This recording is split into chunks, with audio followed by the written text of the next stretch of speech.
and a revealing report about UNM's response to sexual assaults. Good afternoon. The university has come under fire recently for the way it handles sexual assault on campus. A new report finds UNM does take it seriously, but has a lot of room for improvement. News 13's Kayla Ayers has been pouring through the 70-page report. She's live at UNM with what she's learned.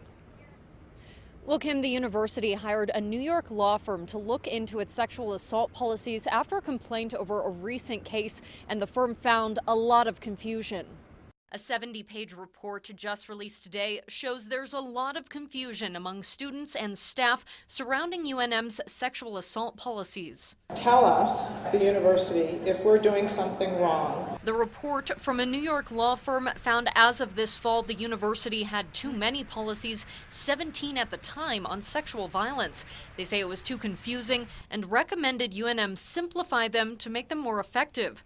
The firm says several of UNM's policies failed to comply with federal regulations. They also found that while there were many programs geared toward education, most of the training was focused on Lobo athletes. But the firm found those UNM student athletes aren't more likely to be involved in acts of sexual violence.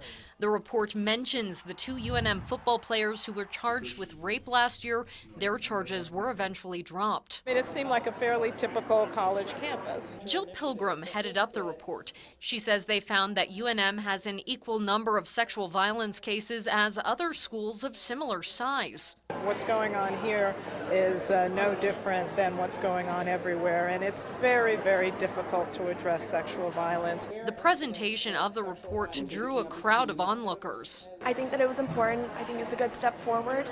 I think that more can be done, though. The report comes amid the DOJ investigation into how UNM handles reports of sexual assaults. It's unclear what role, if any, this report will play in the federal investigation.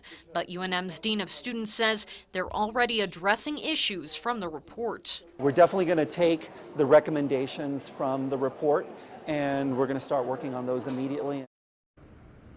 Well, the report found UNM is responsible for student safety, even if it's not on campus. To improve student safety, it suggests providing rides for students after dark, like the University of Florida does. Kim, back to you. Okay, thanks, Kayla. Now, the firm also found alcohol use is a problem on campus. The report cost the university about $60,000.